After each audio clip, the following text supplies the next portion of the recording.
All right, let's stay with the story in a way. To talk to us now about the effort that goes into following the money and connecting the dots of crimes that lead to corruption and money laundering, let's bring in the Chief of Operations and Head of Profiling at Cybareti Consulting Services. That's Laurie Pieters-James, who joins us now via our video link. Lovely to have you on the program, Laurie. Thanks very much indeed for making time. How good is South Africa at being able to prosecute white-collar crime, at least as complex as what we've seen might have taken place in the VBS Saga? Good morning to your viewers, and lovely to be here. It is very challenging, especially given not only VBS, but the amount of cybercrime that's now involved and the targeting of people. That is even more challenging for South Africa. But it is challenging. We do have commercial crimes courts that are specially trained to handle these types of cases. So we do have at least specialized courts that deal with these matters. However, the chain is very difficult. Police are under-resourced, investigators are under-resourced, they simply don't have capacity. There's a huge amount of corruption involved. These people are very wealthy and very capable of bribing police officials, prosecutors, judges. It's unbelievable the amount of funds involved. So it is very challenging. And unfortunately in South Africa specifically, corruption is the norm. So we're very used to dealing with it. And actually that's a good thing because our courts are used to dealing with it too now. So we do understand the challenges, but there are many. Sure. Given those constraints, what do you reckon then ought to be the strategy? I mean, I've heard in the past that, let's take the VBS Saga, for example. Because there's just so much that apparently has taken place, it might be advisable, some people say, to focus on one of those charges actually and try and make sure that you have a watertight case insofar as that is concerned, rather than throwing everything at the case and possibly not emerging with a strong enough argument. Do you reckon that's the best way to go about ensuring that there are prosecutions for people who are accused of doing a whole host of things? It may very well be a case of to get one prosecution through at a time. It's not that you need to ignore the other charges. Just focus on one case, get it successfully prosecuted. Then that evidence you can reuse to use in the next case. And as you bring the linkage in, it may assist and also make it more simple for the judges to actually follow, or the magistrates, because remember, they are not accountants and financial experts. So they are also going to have to rely, I would imagine in these cases, on assessors to assist them, financial experts, accountants, because it's very difficult for a non-financial person to sometimes even understand these chains. Another very big problem in a lot of these investigations that we find personally in our country is getting our subpoenas and our warrants through. So it starts right at the beginning in the facilitation of these cases, because it takes so long for the prosecutors to actually issue these subpoenas that we need. I mean, we're sitting with a case at the moment that has literally been going around in circles, because now they're also multinational and they're moving money cross-border. Yeah. And we can't even find out who's got jurisdiction. So these are your problems, and dealing with one aspect at a time may very well help. That's exactly what I was going to next. Because, the cyberspace is a borderless space, so to speak, I wonder how difficult it is to ensure that there's a synergy even in the laws that are applied, so that you can catch whoever is accused of, quite frankly, being involved in any kind of money laundering or fraudulent activity. And I suppose in some ways you've already answered that question. It can be incredibly complex.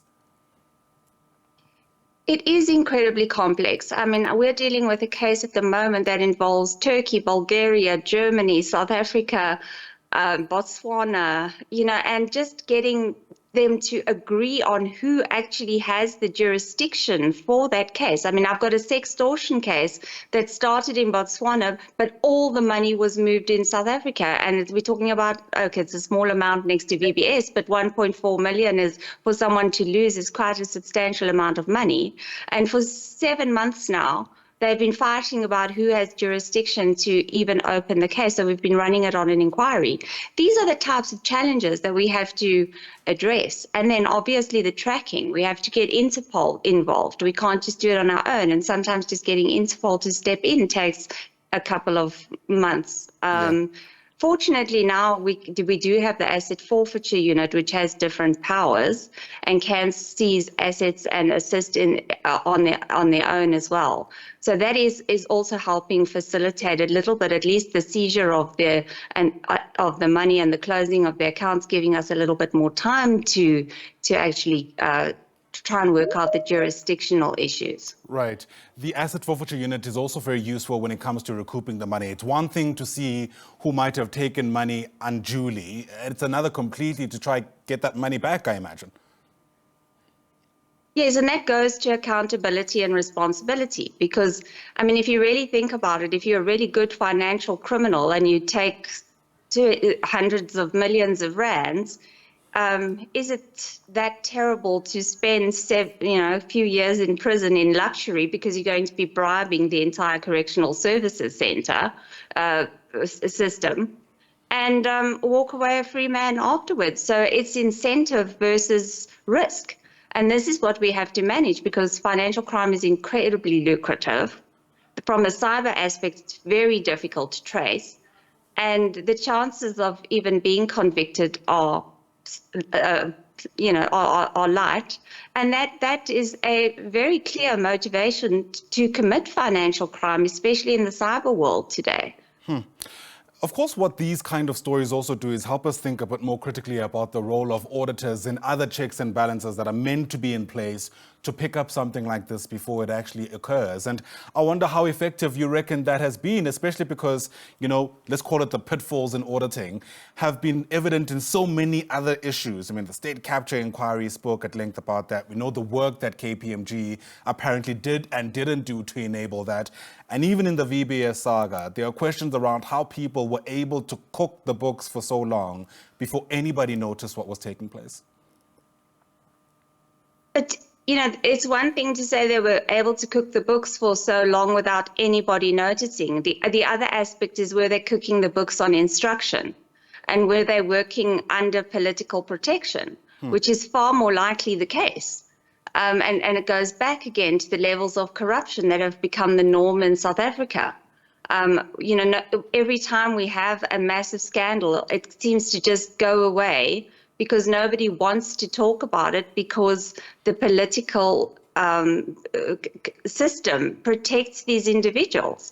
So was it that KPMG really was unaware, or was it that KPMG was complicit? These are the questions that we have to ask because the wheels are financially greased, so to speak. And it goes to not only compliance, but and auditing. It goes to the motive behind not auditing. The NPA has long spoken about the skills deficit within the institution to come after people who are accused of these kind of crimes. You two have also really spoken at length about where it is we're falling short.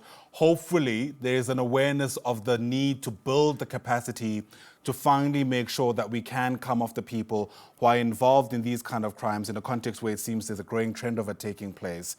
Are you confident that we are headed in that direction? In other words, that we're finally investing in the right people and the right spaces in order to make sure that, in fact, we can have that skill to prosecute these kind of crimes?